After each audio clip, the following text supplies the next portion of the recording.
Hello, my darling, and welcome to today's story time.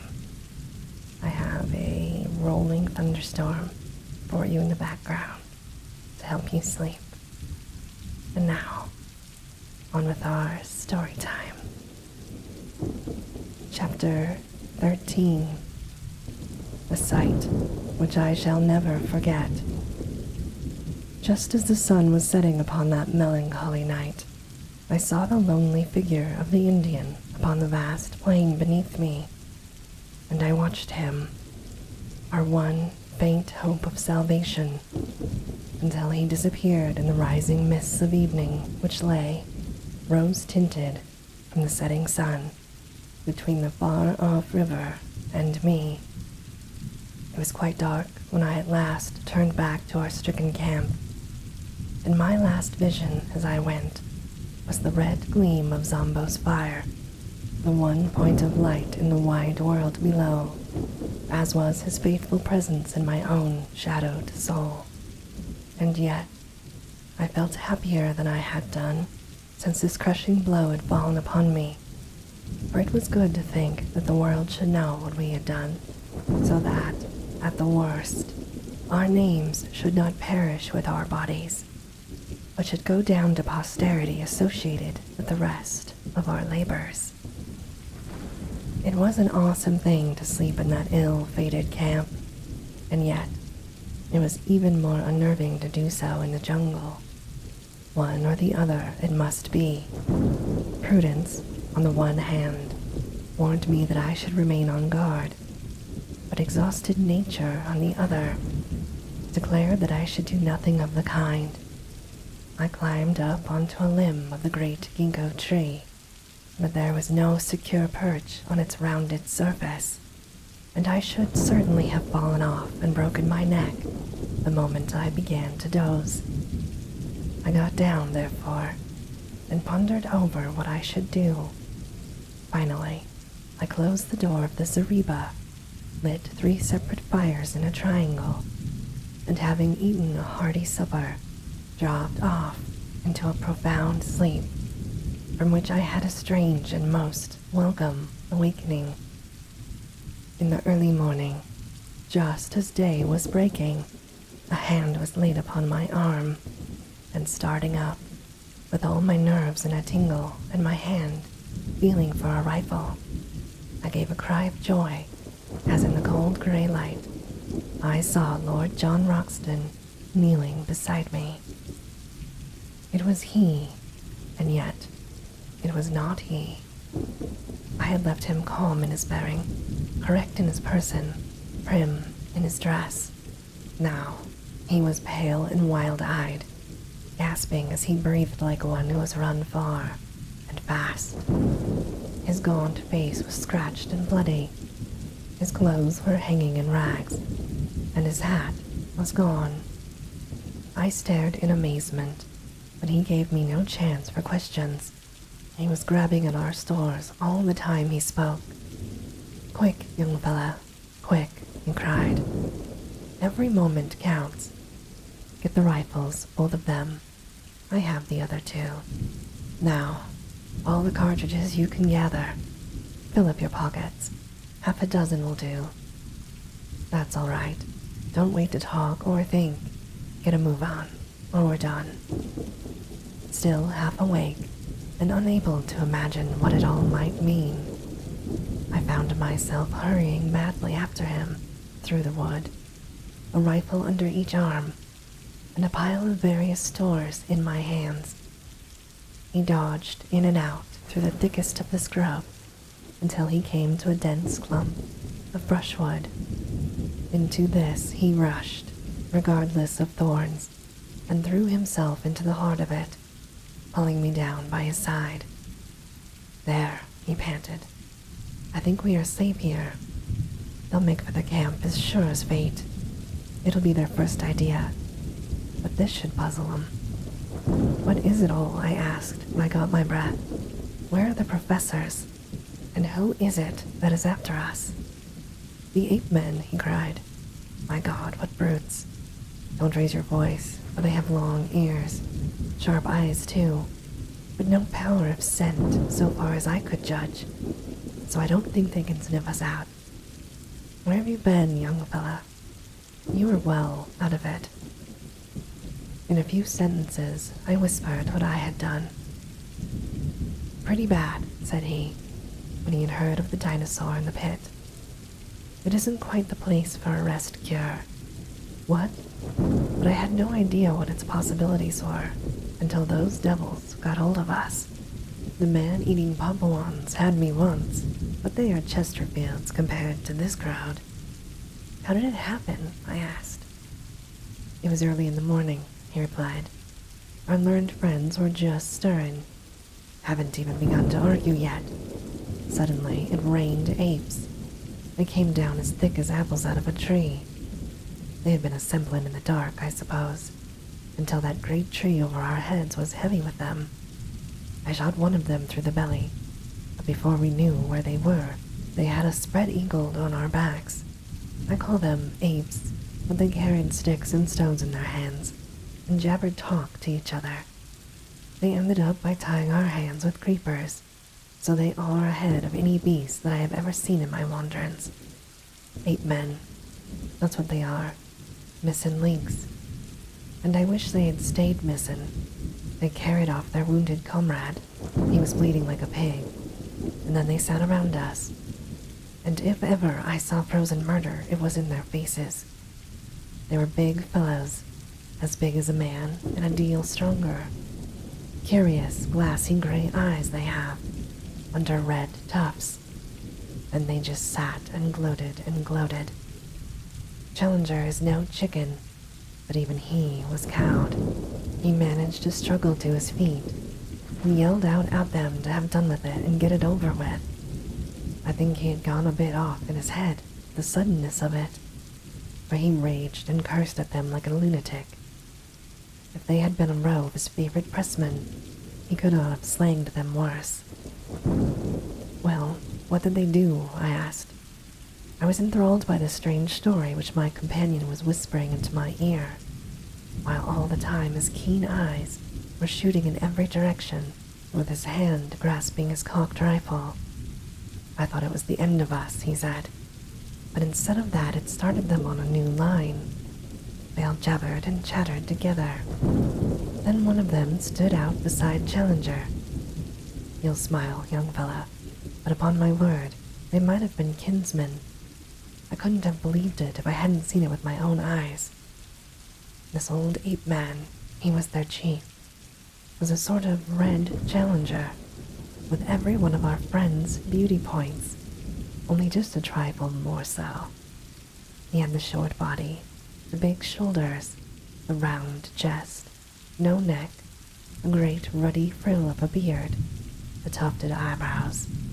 And what do you want? Damn you, look about the eyes. The whole catalogue.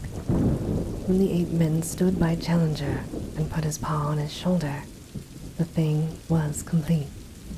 Summerlee was a bit hysterical, and he laughed until he cried. The ape men too laughed, or at least, they put up the devil of a cackling, and they set to work to drag us off through the forest. They wouldn't touch the guns and things, thought them too dangerous, I expect. But they carried away all of our loose food. Summerlee and I got some rough handling along the way.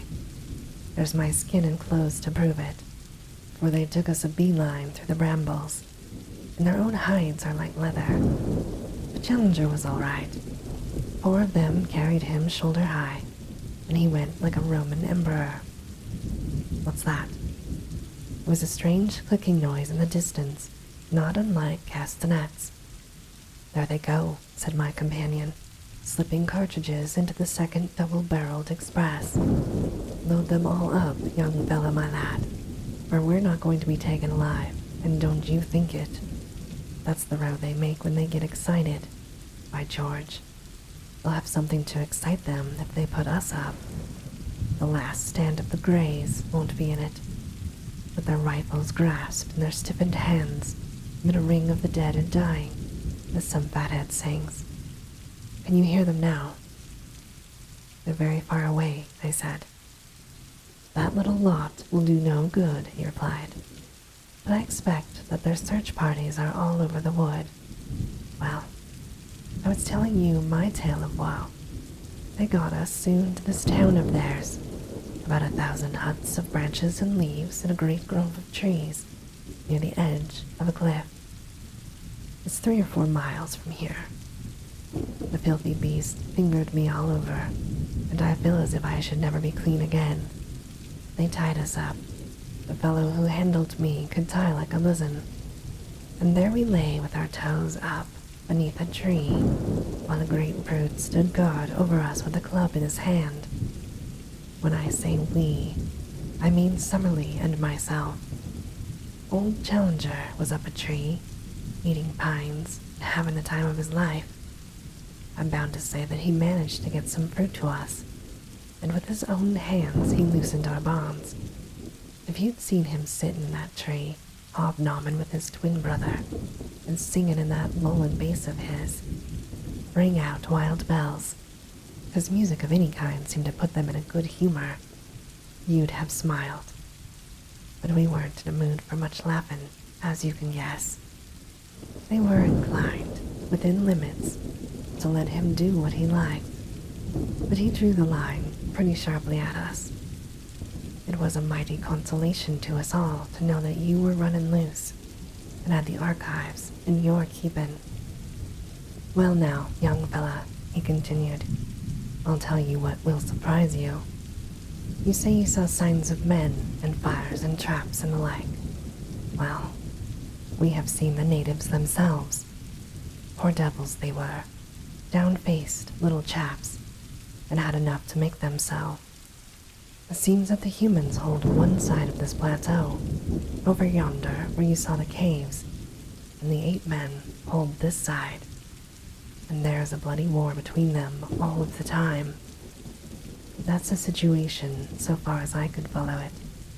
Well, yesterday, the ape men got hold of 12 of the humans and brought them in as prisoners. You never heard such a jabbering and shrieking in your life. The men were little red fellows, and had been bitten and clawed so they could hardly walk. The ape men put 2 of them to death there and then, barely pulled the arm off one of them. It was perfectly beastly. Plucky little chaps they are, and hardly gave a squeak, but it turned us absolutely sick. Summerlee fainted, and even Challenger had as much as he could stand. I think they've cleared, don't you? We listened intently, but nothing save the calling of the birds broke the deep peace of the forest. Lord Roxton went on with his story. I think you had the escape of your life, young fellow, my lad. It was catching those Indians that put you clean out of their heads, else they would have been back to the camp for you, as sure as fate had gathered you in. Of course, as you said, they had been watching us from the beginning out of that tree, and they knew perfectly well that we were one short. However, they could think only of this new haul, so it was I, and not a bunch of apes, that dropped in on you this morning. Well, we had a horrid business afterwards. My goodness, what a nightmare the whole thing is. You remember the great bristle of sharp canes down below where we found the skeleton of the American? Well, that is just under Ape Town, and that's the jumping off place of their prisoners. I expect there's heaps of skeleton there, if we looked for 'em. They have a sort of clear parade ground on the top, and they make a proper ceremony about it. One by one, the poor devils have to jump. Then the game is to see whether they are merely dashed to pieces, or whether they get skewered on the canes. They took us out to see it, and the whole tribe lined up on the edge. 4 of the Indians jumped, and the canes went through 'em like knitting needles through a pat of butter. No wonder we found that poor Yankee skeleton with the canes growing between his ribs.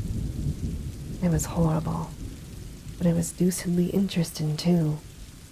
We were all fascinated to see them take the dive, even when we thought it would be our turn next on the springboard.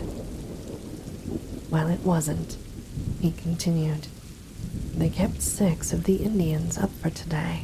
That's how I understood it. But I fancy we were to be the star performers in the show. Challenger might get off, but Summerlee and I were in the bill. Their language is more than half signs, and it was not hard to follow them. So I thought it was time we made a break for it. I'd been plotting it out a bit, and had 1 or 2 things clear in my mind. It was all on me, for Summerlee was useless, and Challenger not much better. The only time they got together, they got slangin', because they couldn't agree upon the scientific classification of these red-headed devils that got a hold of us. One said it was a Dryopithecus of Java. The other said it was the Pithecanthropus. Madness, I call it. Loonies, both. But as I say, I had thought out 1 or 2 points that were helpful. One was that these brutes could not run as fast as a man in the open. They have short, bandy legs, you see, and heavy bodies. Even Challenger could give a few yards and 100 to the best of them, and you or I would be a perfect shrub. Another point was that they knew nothing about guns. I don't believe they ever understood how the fellow I shot came by his hurt. If we could get at our guns, there was no saying what we could do. So I broke away early this morning, he said, gave my guard a kick in the tummy that laid him out, and sprinted for the camp. There I got you and the guns, and here we are. But the professors, I cried in consternation. Well, he said, we must go back and fetch 'em. I couldn't bring 'em with me. Challenger was up in that tree, and Summerlee was not fit for the effort. The only chance was to get the guns and try a rescue. Of course, they may scrubber them at once in revenge. I don't think they would touch Challenger, but I wouldn't answer for Summerlee. But they would have had him in any case. Of that I am certain. So I haven't made matters worse by bolting. But we are honor-bound to go back and have them out, or see it through with them. So you can make up your soul, young fellow, my lad, for it will be one way or the other before evening. I have tried to imitate here Lord John Roxton's jerky talk, his short, strong sentences, the half-humorous, half-reckless tone that ran through it all. But he was a born leader. As danger thickened, his jaunty manner would increase. His speech became more racy. His cold eyes glitter into ardent life, and his Don Quixote mustache bristle with joyous excitement. His love of danger, his intense appreciation of the drama of an adventure, all the more intense for being held tightly in. His consistent view that every peril in life is a form of sport, a fierce game betwixt you and fate, with death as a forfeit, made him a wonderful companion at such hours. If it were not for our fears as to the fate of our companions, it would have been a positive joy to throw myself, with such a man, into such an affair. We were rising from our brushwood hiding place, when suddenly I felt his grip upon my arm. By George, he whispered, here they come. From where we lay, we could look down a brown aisle, arched with green, formed by the trunks and branches. Along this, a party of the 8 men were passing. They went in single file, with bent legs and rounded backs, their hands occasionally touching the ground. Their heads turned to left and right as they trotted along. Their crouching gait took away from their height, but I should put them at 5 feet or so, with long arms and enormous chests. Many of them carried sticks, and at the distance, they looked like a line of very hairy and deformed human beings. For a moment, I caught this clear glimpse of them, but then they were lost among the bushes. Not this time, said Lord John, who had caught up his rifle. Our best chance is to lie quiet until they have given up the search. Then, We shall see whether we can't get back to their town and hit 'em where it hurts most. Give 'em an hour and we'll march." We filled in the time by opening one of our food tins and making sure of our breakfast. Lord Roxton had had nothing but some fruit since the morning before and ate like a starving man. Then at last, our pockets bulging with cartridges and a rifle in each hand, we started off among our mission of rescue. Before leaving it, we carefully marked our little hiding place among the brushwood and its bearing to Fort Challenger, that we might find it again if we needed it. We slunk through the bushes in silence until we came to the very edge of the cliff, close to the old camp.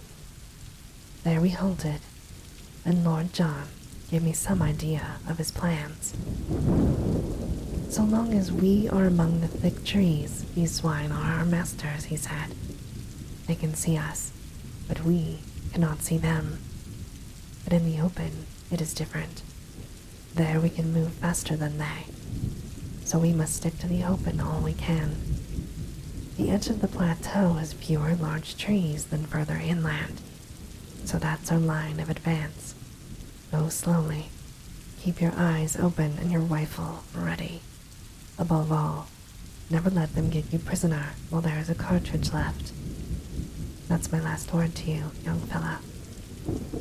When we reached the edge of the cliff, I looked over and saw our good old black Sambo sitting smoking on a rock below us.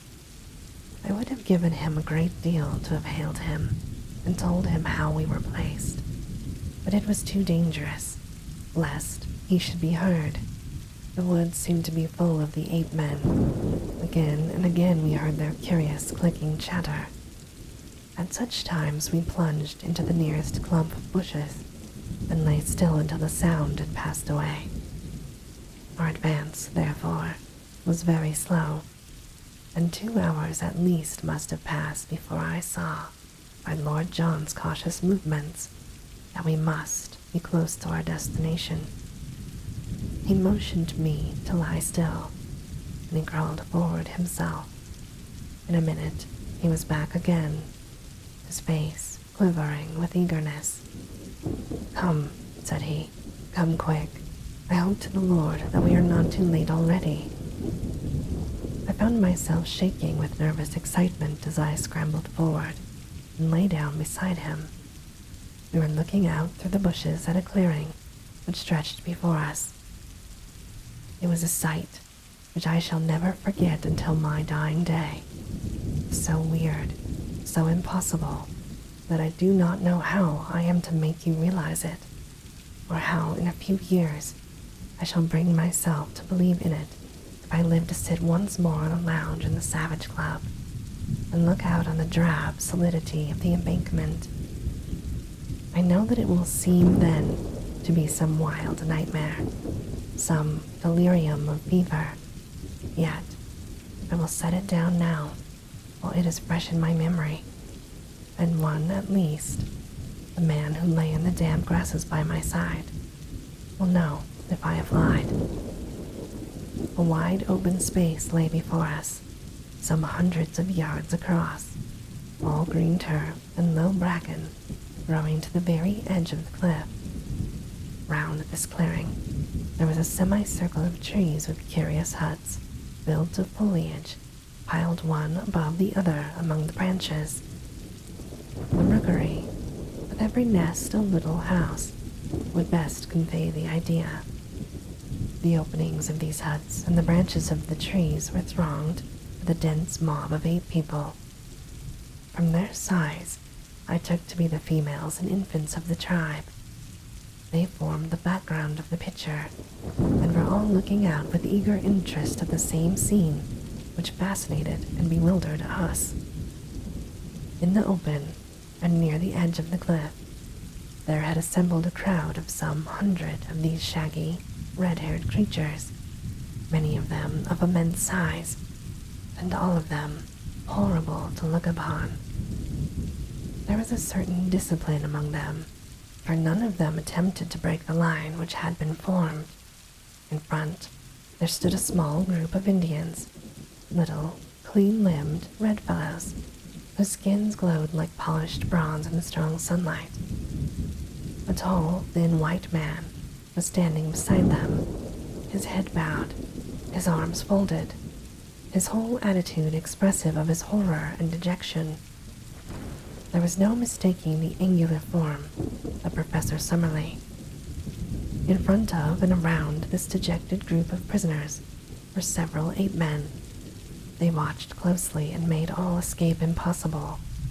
Then, right out from all the others and close to the edge of the cliff, were two figures, so strange, and under other circumstances, so ludicrous, that they absorbed my attention.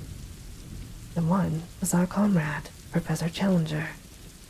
The remains of his coat still hung in strips from his shoulders, but his shirt had been all torn out, and his great beard merged itself in a black tangle which covered his mighty chest. He had lost his hat, and his hair, which had grown long in our wanderings, was flying in wild disorder. A single day seemed to have changed him from the highest product of modern civilization to the most desperate savage in South America. Beside him stood his master, the king of the ape men. In all things he was, as Lord John had said, the very image of our professor, save that his coloring was red instead of black. The same short, broad figure, the same heavy shoulders, the same forward hang of the arms, the same bristling beard merging itself into the hairy chest. Only above the eyebrows were the sloping forehead and low, curved skull of the ape-man were in sharp contrast to the broad brow and magnificent cranium of the European. Could one see any marked difference? At every point, the king was an absurd parody of the professor. All this, which takes me so long to describe, impressed itself upon me in a few seconds. Then, we had very different things to think of, for an active drama was in progress. Two of the ape men had seized one of the Indians out of the group and dragged him forward to the edge of the cliff. The king raised his hand as a signal. He caught the man by his leg and arm and swung him 3 times backwards and forwards with tremendous violence. Then, with a frightful heave, they shot the poor wretch over the precipice. With such force did they throw him that he curved high into the air before beginning to drop. As he vanished from sight, the whole assembly, except the guards, rushed forward to the edge of the precipice, and there was a long pause of absolute silence, broken by a mad yell of delight. They sprang about, tossing their long, hairy arms in the air and howling with exultation. Then they fell back from the edge, formed themselves again into line, and waited for the next victim. This time, it was Summerlee.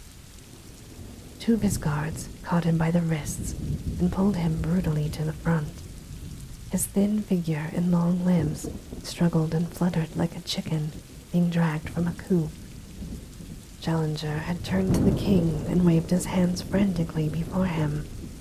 He was begging, pleading, imploring for his comrade's life.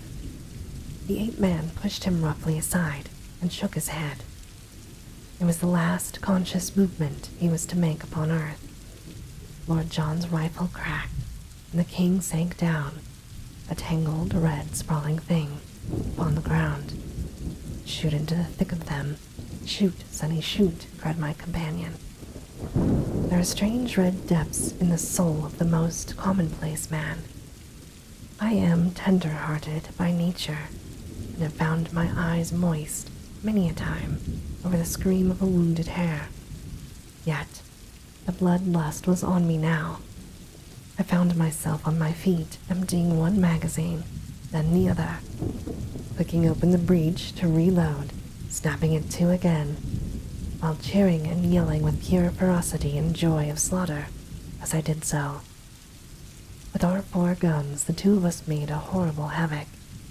Both the guards who held Summerlee were down, and he was staggering about like a drunken man in his amazement. unable to realize that he was a free man.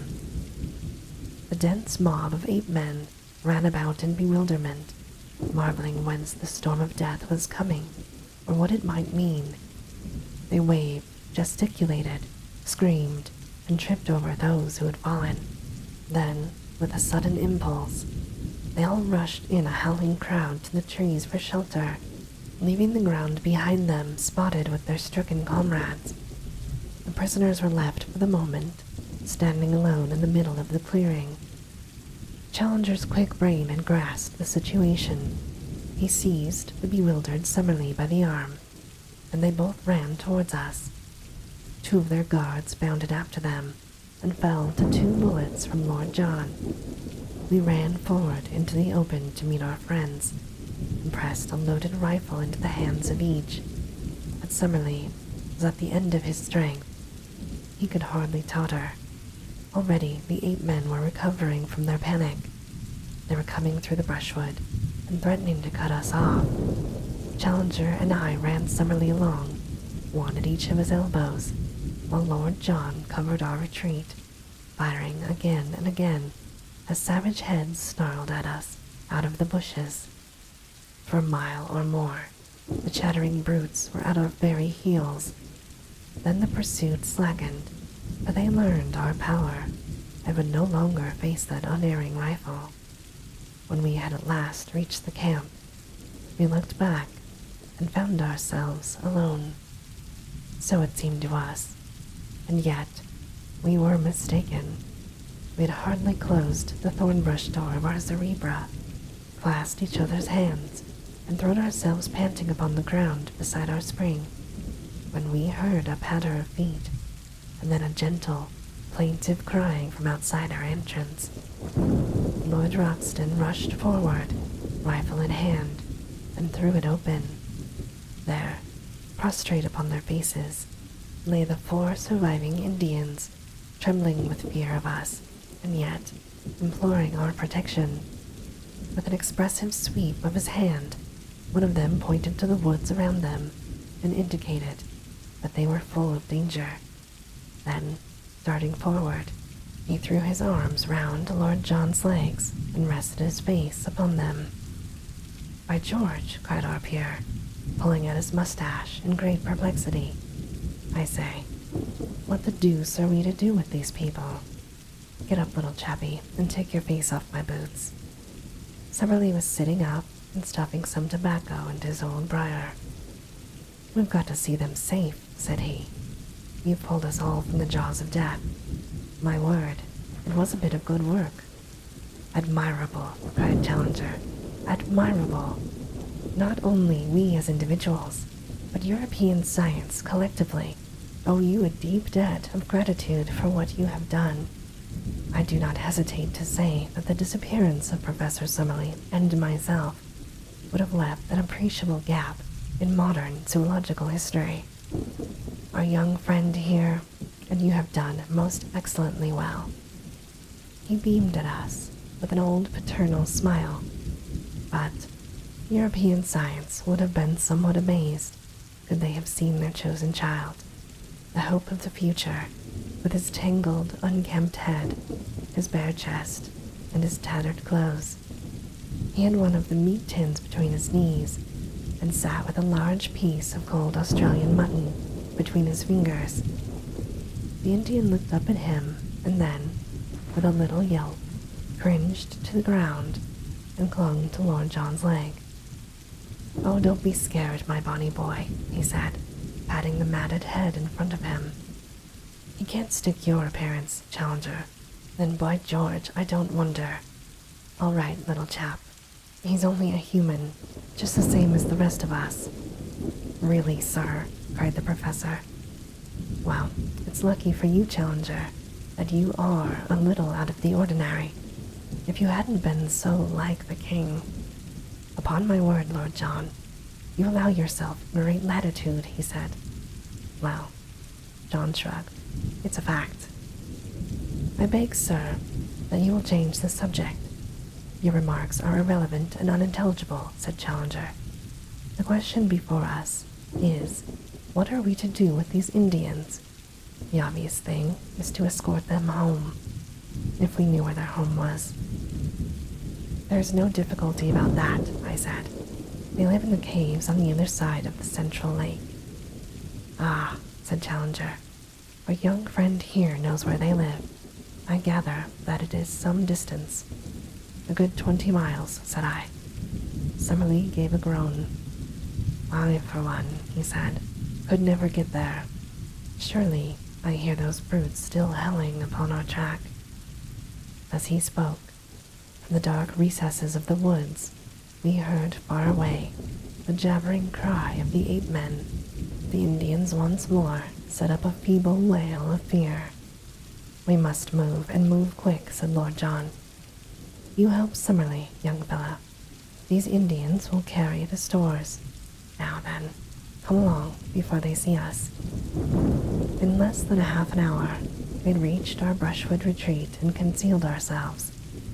All day, we heard the excited calling of the ape-men in the direction of our old camp, but none of them came this way, and the tired fugitives, red and white, held a long, deep sleep. I was dozing myself in the evening when someone plucked my sleeve, and I found Challenger kneeling beside me. You keep a diary of these events, and you expect eventually to publish it, Mr. Malone, he said, with solemnity. I answered, I am only here as a press reporter. Exactly, he said. You may have heard some rather fatuous remarks of Lord John Roxton's, which may seem to imply that there was some resemblance. Yes, I heard them, I said. I need not say that any publicity given to such an idea, any levity in your narrative of what occurred, would be exceedingly offensive to me. I sighed. I will keep well within the truth. He returned. Lord John's observations are frequently exceedingly fanciful, and he is capable of attributing the most absurd reasons to the respect which is always shown by the most underdeveloped races to dignity and character. Do you follow my meaning? Entirely, I said. Well then, he replied, I leave the matter to your direction. Then after a long pause, he added, the king of the ape-men was really a creature of great distinction, a most remarkably handsome, intelligent personality. Did it not strike you? A most remarkable creature, said I. And the professor, much eased in his mind, settled down to his slumber once more. And this, my darling, ends our story time for today. As always, I hope that you have very sweet and creepy dreams.